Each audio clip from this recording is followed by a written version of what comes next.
অনেকে পরকালের জীবনে বিশ্বাস করে না, সর্বশক্তিমান আল্লাহকেও বিশ্বাস করে না। তাকে যুক্তি দিয়ে বোঝাবো কিভাবে? এখানে যুক্তিটা হচ্ছে, একটা লেকচার দিয়েছিলাম কোরআন এন্ড মডার্ন সায়েন্স। সেখানে বলেছিলাম পবিত্র কোরআনে ৬,০০০-এর বেশি আয়াত আছে, আর তার মধ্যে প্রায় ১,০০০ খানেক আয়াত বলছে বিজ্ঞান সম্পর্কে। আর যেসব আয়াতগুলো বিজ্ঞান সম্পর্কে বলছে, আনুমানিকভাবে তার মধ্যে ৮০% আয়াত এখনকার বিজ্ঞান আমাদের বলছে এগুলো ১০০% সঠিক।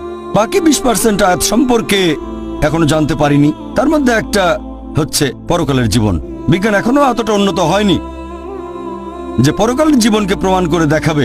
বিজ্ঞান এখনো বেহেশত দোজখ প্রমাণ করতে পারেনি, জিনের অস্তিত্ব প্রমাণ করতে পারেনি। এরকম ২০% আয়াত এখনো প্রমাণিত হয়নি পবিত্র কোরআনের আয়াত।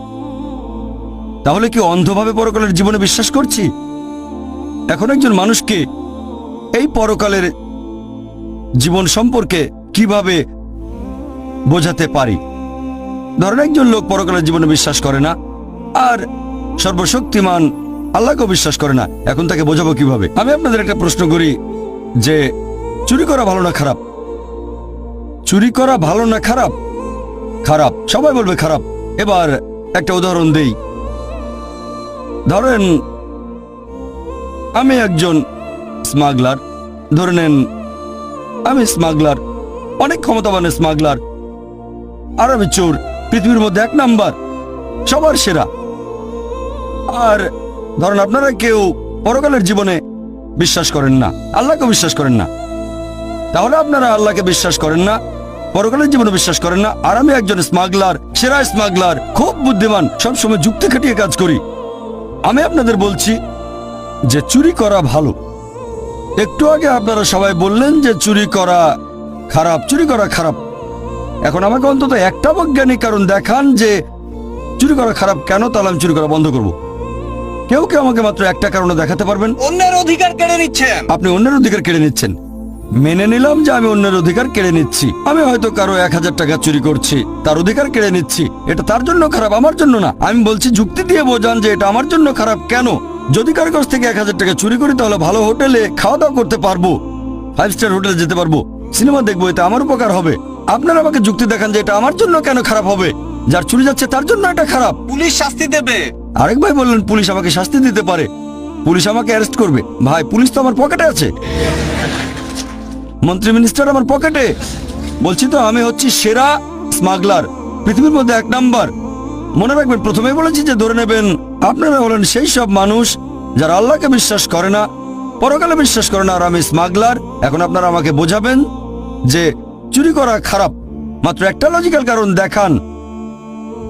এটা তো হারাম, চুরি করা হারাম কাজ। হারাম? হ্যাঁ হারাম আপনার কাছে, আপনি চুরি করবেন না, কিন্তু আমার কাছে তো হারাম না। আপনার কাছে হারাম হলে, নিষিদ্ধ হলে আপনি চুরি করবেন না। কে আপনাকে চুরি করতে বলছে? আমি বলছি আমাকে প্রমাণ দেখান। আমি খুব লজিক্যাল মানুষ, মাত্র একটা লজিক্যাল কারণ দেখান যে এটা কেন খারাপ, তাহলে আমি আর চুরি করবো না। মাত্র একটা, দুটো লাগবে না, মাত্র একটা কারণ দেখান। একদিন আপনারও চুরি যাবে। একদিন আমারও চুরি যাবে? খুব ভালো ভাই, খুব বুদ্ধিমান, অন্য কেউ চুরি করবে। ভাই বলেছি তো আমি ১ নম্বর মাফিয়া। আমার ১০০ জন বডিগার্ড, ১০০ জন বডিগার্ড স্টেজের পেছনে আছে, সবার কাছে AK-56 রাইফেল। ছোটখাটো চোরের বাসা চুরি হতে পারে, আমি তো পৃথিবীর ১ নাম্বার। আমার সঙ্গে বডিগার্ড থাকে, এখানে চোর আসবে না। আপনি তো আপনার সব সম্পদ নিয়েই মারা যাবেন, কোনো লাভ হবে না। সব সম্পদ নিয়ে মারা যাব? আমরা সবাই মারা যাব, এতে সমস্যা কি? সবাই তো মারা যাব, আপনি মরবেন না? মারা যাওয়ার আগে জীবনটা উপভোগ করব।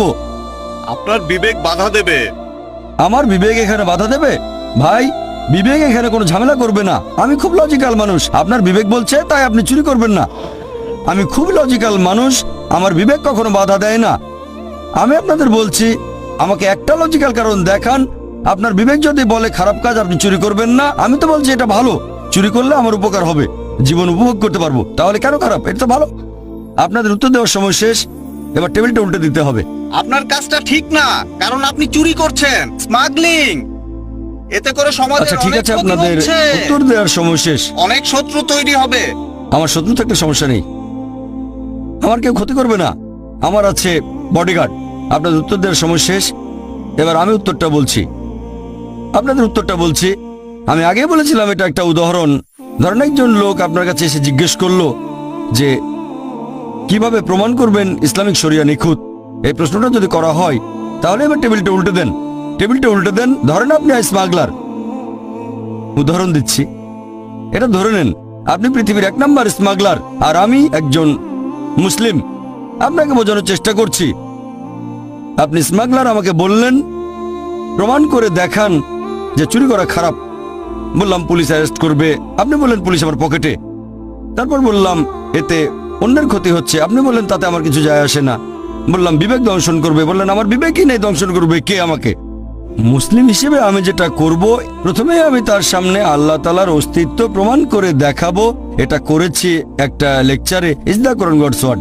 এখন যদি কেউ এই লেকচারটা is the Quran God's word খোলা মন নিয়ে দেখেন, তাহলে আপনিও মানবেন যে সবচেয়ে ক্ষমতাবান আল্লাহ সুবহানাহু ওয়া তাআলা, সর্বশক্তিমান ঈশ্বর।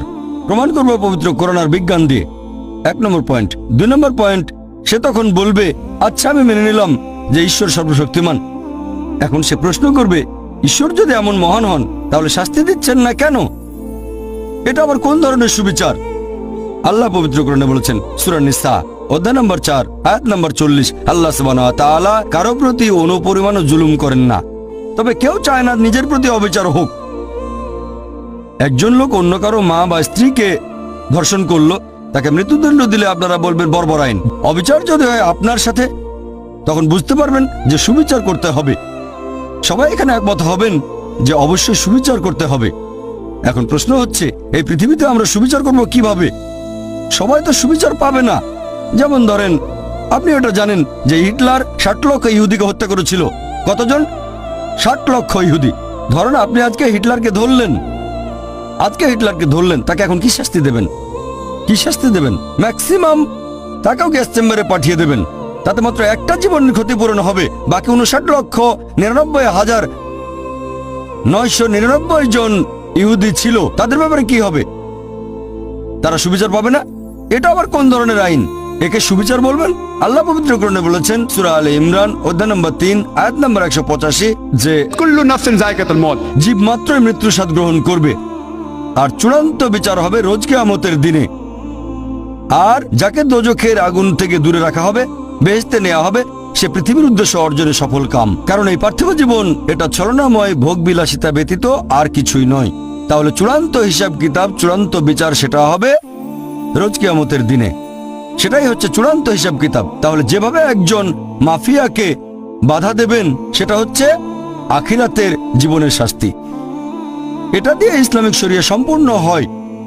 আর আল্লাহ সুবহানাহু ওয়া তাআলা যদি আখিরাতে হিটলারকে শাস্তি দিতে চান, আল্লাহ পবিত্র কোরআনে বলেছেন সূরা নিসা অধ্যায় নম্বর 4 আয়াত নম্বর 56, যারা আমার আয়াত প্রত্যাখ্যান করে তাদের দোজখের আগুনে দগ্ধ করব।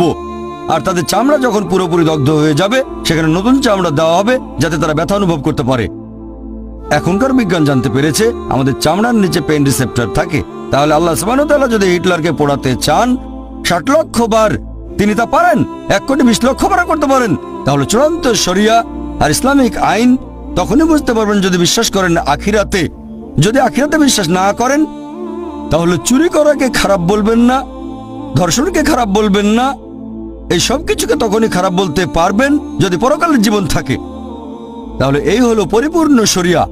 আমি একটা উদাহরণের কথা বলে আমার লেকচার শেষ করব। যখনই আপনি শরিয়াকে বিচার করতে যাবেন, বিশুদ্ধ উৎস দিয়ে বিচার করবেন, মানে পবিত্র কোরআন আর আমাদের নবীর সুন্নত অর্থাৎ সহিহ হাদিস। এখানে একজন মুসলিমের কাজ বা মুসলিম সমাজের কাজ দেখব না। আমি জানি প্রত্যেক সম্প্রদায়ের ভেতরেই কিছু কুলাঙ্গার থাকে। কিছু লোক নিজেদের মুসলিম বলে কিন্তু শরিয়া মেনে চলে না।